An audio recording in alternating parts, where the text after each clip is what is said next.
Hi guys, welcome back. Welcome to 2020. As I said before, if you didn't see my last video, we're going to do 52 videos for 52 weeks and see where we're at the end of the year. We're going to kick off the year with relationship PTSD, because why not?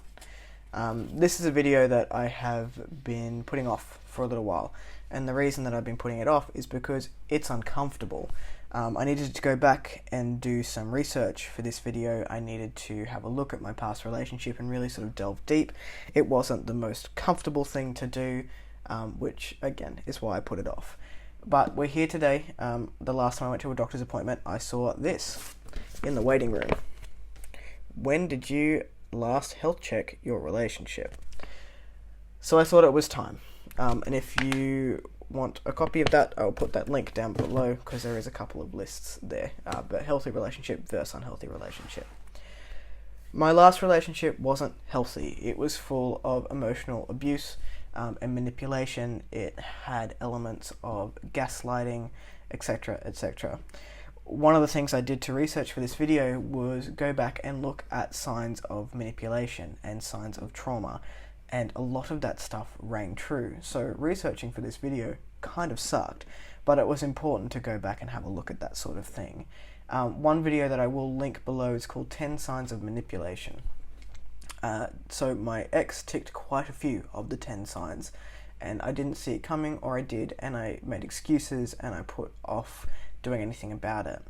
In terms of gaslighting, sometimes I would crack it and I would finally want to voice that I wasn't feeling heard, or there were things in the relationship that I was unhappy with, and then I was made to feel like I was making it up, that I had twisted my facts, and somehow these fights or discussions would turn back on me and it would be my fault. So I was almost made to feel a little bit crazy for coming to the table in the first place, and I would end up backing down and agreeing that, she was right, and it was easier just to let it go on. And that happened for at least the last 2 years of the relationship, that desire to actually do something about it, and then being shut down and told I was nuts, and then, yeah.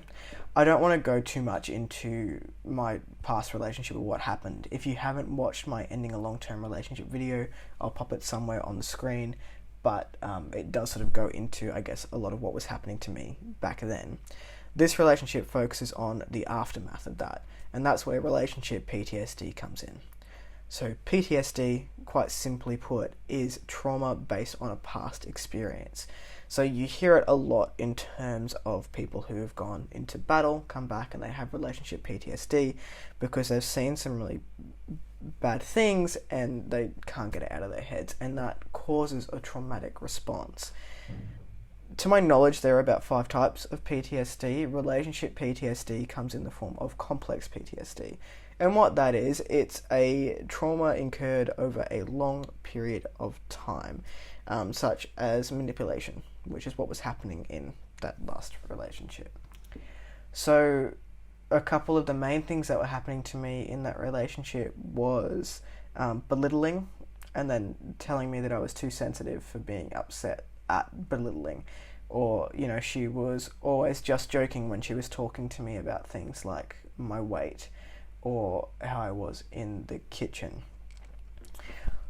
What I've brought into my new relationship from my old relationship are defensive mechanisms and triggers that both myself and my partner have had to figure out and work with. So I am going to a therapist. I've taken my partner to my therapist to help us work through some of these things as well.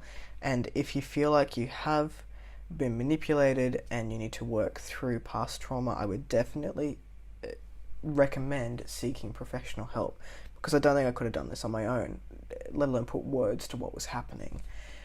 So a couple of things that happened to me coming into a new relationship was triggers. So because of the way that I was treated previously, a big one was weight. So if I put on a little bit of weight, I was told that I looked better when we first got together. I had a V shape and she wished that I could get that back. I'd be told that I needed to hit the gym. I'd be like, oh, you're such a fatty. And then I would say that makes me feel shitty. And she would say something like, oh, I'm just joking, right? and it would go on, but it wouldn't be once or twice, it would be consistently. So a big thing that I've brought into this next relationship is my weight. I'm constantly worried about the weight. I go to the gym 5 or 6 days a week. I have guilt if I don't get to the gym 5 or 6 days a week.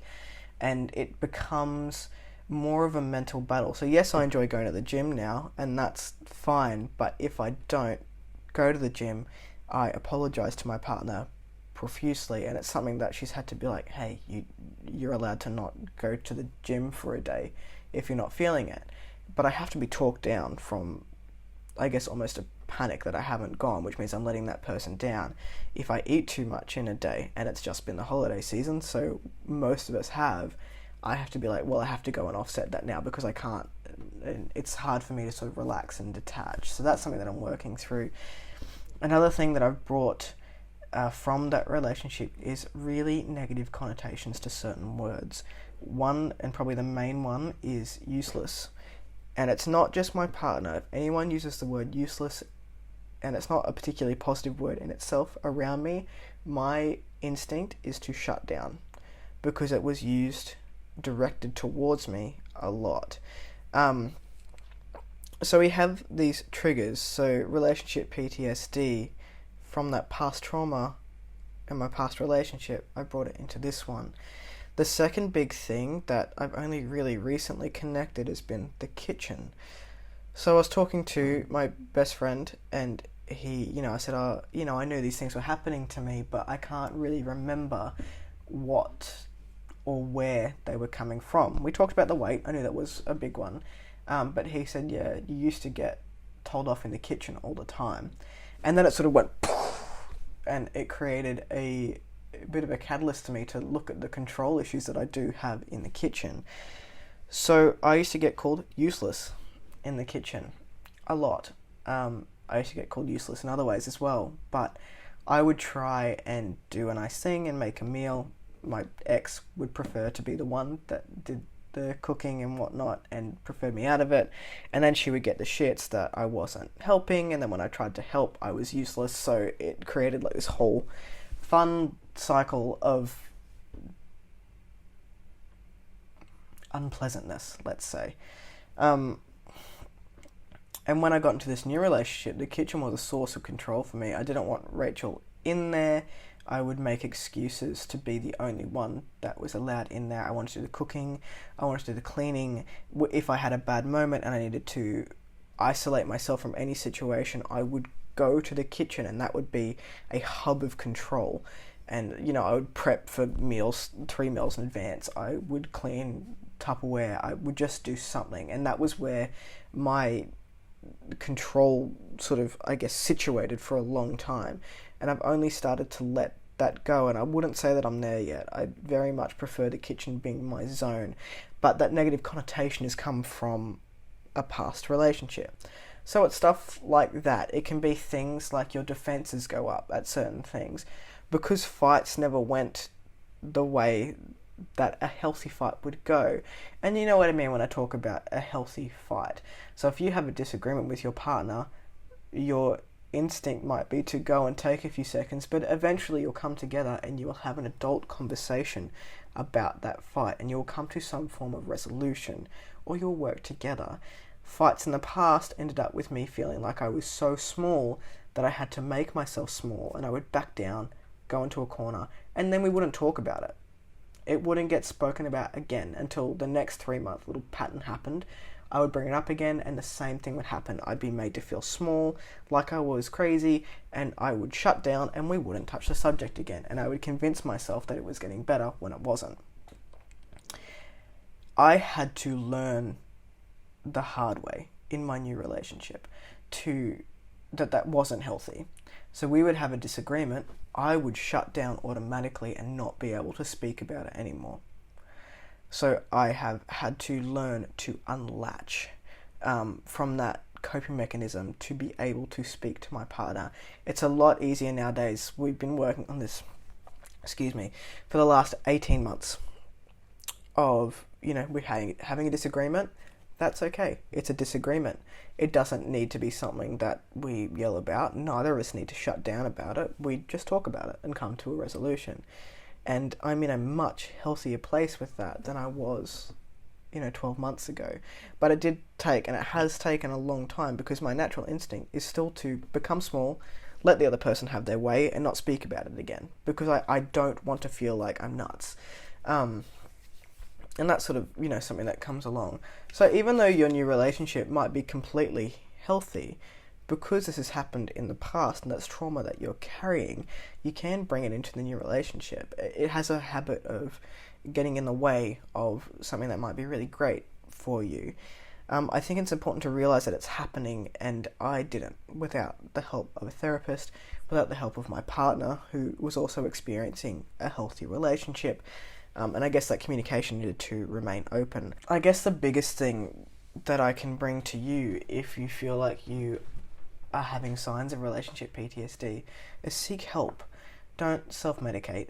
I mentioned before that I turned to alcohol for a lot of the transition stuff because I wasn't sure what was happening. I needed to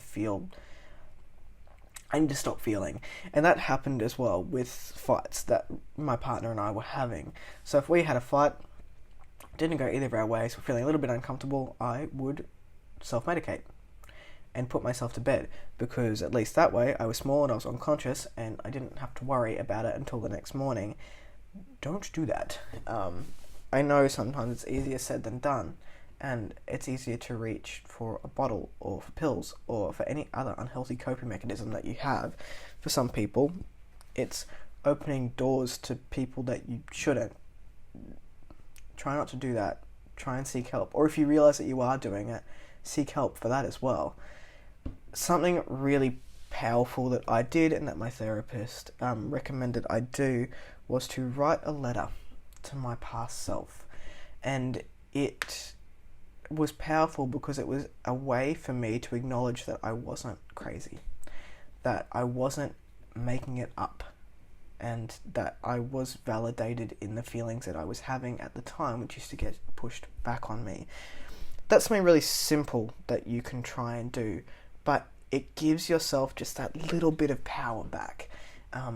And I would highly recommend that as an exercise if you are feeling a little bit that way. So, short and sweet, hopefully I didn't ramble on for too long. I just wanted to give you a bit of an insight of what relationship PTSD can look like, what my experience has been with it. I'm not a professional, so if you feel like you are having some of those symptoms, or you feel like you have been manipulated and you've brought some of those negative connotations into your life now, or if you still feel like you're being manipulated, seek some help, go see a doctor. It doesn't hurt to have a chat about it. If you can't afford to go and see a doctor, write yourself a letter acknowledging your past feelings or what you're feeling now, just to make it feel like you have some form of control. You don't deserve to go through what you're going through, or you don't deserve to have gone through what you have gone through, and it's okay to feel like you're feeling. That was great English. That's where I'm going to end it. Thank you so much for watching if you made it to the end. I'll see you next week with a new video.